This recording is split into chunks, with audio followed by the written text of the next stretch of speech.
Aujourd'hui, on va décrypter ensemble les termes de la K-pop. Donc pour commencer, il faut savoir que dans la K-pop, il y a plusieurs termes, mots, expressions utilisés pour définir un certain nombre de choses et que personnellement, quand j'ai découvert la K-pop, j'étais un peu perdue et je comprenais pas grand chose. Donc j'ai décidé de vous faire cette vidéo aujourd'hui pour que vous puissiez vous y retrouver si vous découvrez la K-pop. Donc il faut savoir que dans la K-pop, il y a des agences, c'est des maisons de production de musique qui vont produire différents groupes ou artistes. On a par exemple SM Entertainment, YG Entertainment, Big Hit Music, Hybe. Donc il y en a plusieurs qui vont représenter des idoles, etc., des groupes. Et du coup, il faut auditionner pour pouvoir intégrer l'agence et devenir trainee. Donc trainee, c'est le deuxième mot. Qu'est-ce que ça veut dire? En gros, c'est quand un artiste, futur idol, etc. est intégré dans une agence et s'entraîne, va être formé par l'agence avant de faire ses débuts. Souvent, ils vont participer à des MV pour d'autres artistes qui sont déjà intégrés dans l'agence. Il faut savoir que c'est pas parce qu'on devient trainee qu'on va forcément faire ses débuts dans la K-pop. Parfois, il y a des personnes qui sont juste trainee et qui restent trainee toute leur vie et qui n'arrivent pas à intégrer un groupe ou à devenir artiste solo. Ensuite, on a le terme donc début, comme je l'ai dit tout à l'heure, c'est quand un groupe du coup fait ses débuts dans la scène musicale coréenne. Donc une fois qu'ils ont fait leur début, on peut les appeler des idoles. Donc là, c'est vraiment le terme que tout le monde connaît et qui est très utilisé aujourd'hui dans l'industrie musicale. Ensuite, on va avoir deux termes, relation avec l'âge du groupe. Donc le premier terme qui va être rookie, donc là c'est quand le groupe fait ses débuts et jusqu'à 2 ans après les débuts. Terme senior, et là c'est pour les groupes qui ont déjà 5 ans d'expérience, 5 ans d'existence dans la K-pop. Dans les différents groupes, donc on peut retrouver déjà des artistes solo masculins, féminins, et on a aussi boys band, girls band, qui sont en général composés de plusieurs membres. Ça peut aller de 3, 5, 7 à 13, je pense à notamment Seventeen où ils sont 13, mais je crois que ça peut aller jusqu'à 21, il y a un groupe qui ont 21 membres. C'est très rare que ça soit mélangé, en général c'est vraiment des groupes avec que des garçons ou que des filles, mais il y a quand même des groupes qui existent. Donc ensuite on va passer aux différents rôles dans un groupe de K-pop, parce qu'en fait dans la K-pop chaque membre a un rôle.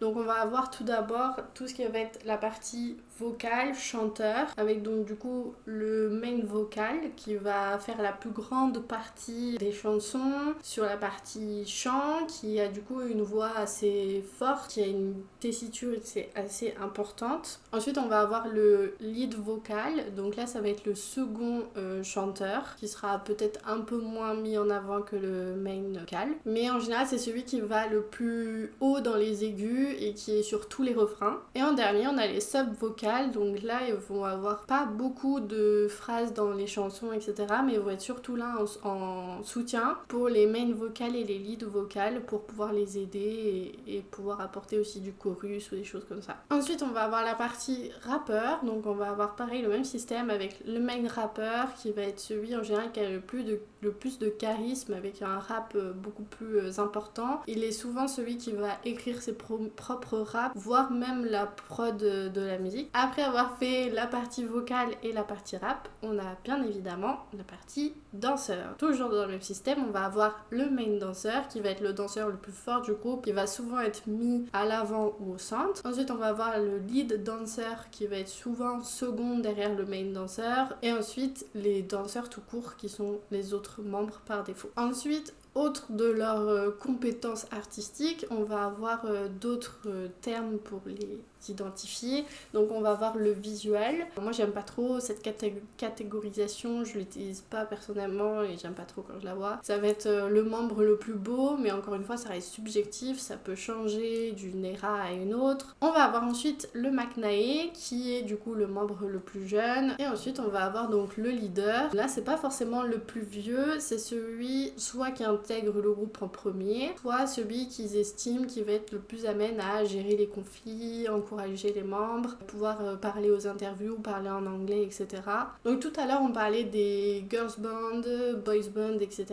Il faut savoir qu'il y a aussi donc des sous-unités, j'ai envie de dire, de groupes. Donc par exemple si vous prenez NCT, ils ont 4 sous-unités, donc NCT U, NCT 127, NCT Dream et Wavy. Et du coup ils vont avoir des chansons différentes en fonction de l'unité, avec aussi des publics différents, des zones géographiques parfois différentes. Ça peut être une unité pour le Japon, une unité pour la Chine, une unité pour la Corée, une unité autre. Ensuite, au niveau de la partie musique, album, etc., il y a aussi des termes un peu spécifiques que moi je connaissais pas forcément quand j'ai découvert la K-pop. Le terme MV qui va être musical video, donc tout ce qui est clip vidéo. Mais j'ai mis un petit moment à comprendre que c'était musique vidéo. Je me demandais pourquoi ils mettent MV. Ensuite, au niveau des albums, on va avoir donc tout ce qui est full album, ça va contenir en général 10 chansons. Les mini-albums, on va être entre 5 et 7 chansons. Les single albums, où là ça va être une seule chanson avec soit 2 ou 3 variantes, les versions instrumentales. Et les digital albums, où là ça va être juste une sortie digitale sans la partie album physique, en sachant quand vous achetez des albums physiques, déjà il n'y a pas juste le CD, c'est pas comme dans la musique traditionnelle, j'ai envie de dire, où c'est juste l'album avec le CD, c'est vraiment des coffrets en général.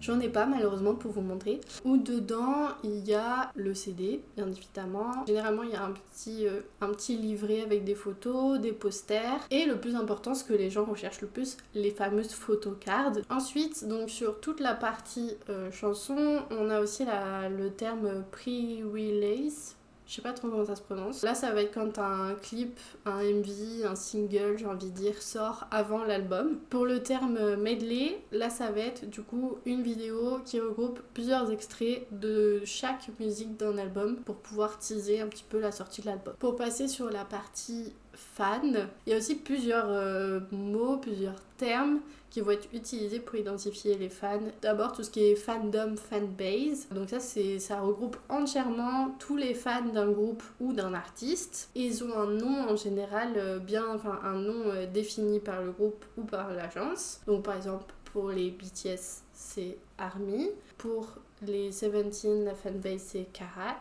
Ensuite on va avoir toute la partie rencontre, donc avec les fan meetings qui permettent de rencontrer l'artiste ou le groupe sur un temps assez court, etc. Parce que là il y a beaucoup de monde. En général c'est réservé surtout aux fans coréens et c'est surtout sur tirage au sort. Si vous voulez rester informé des différentes informations, moi je sais que personnellement j'utilise Weverse où il y a pas mal de groupes quand même. Je sais qu'il y a BTS 17, Tomorrow X Together, Boy Next Door. L'avantage de Weverse, c'est que c'est gratuit. Ils peuvent faire des lives, mettre des messages, des photos, c'est vraiment cool. Il y a même aussi des parties du coup qui peuvent être traduites en anglais. Alors il n'y a pas de traduction en français, mais il y a de traduction en anglais. Il y a aussi les agences du coup qui mettent des messages sur les nouvelles sorties, les concerts, les dates de concerts, etc. Donc ça permet vachement de suivre l'actualité.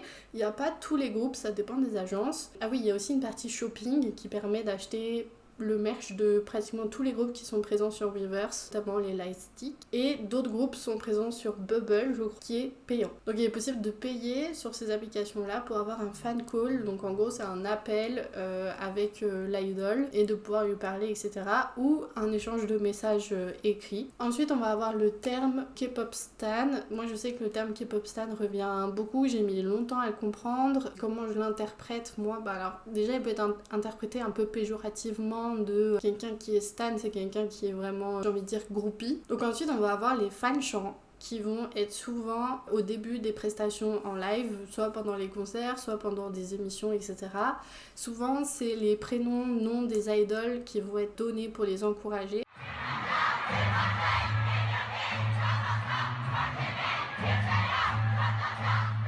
Ensuite on va avoir tout ce qui est lightstick, ça va être vraiment chaque groupe d'idol a son lightstick.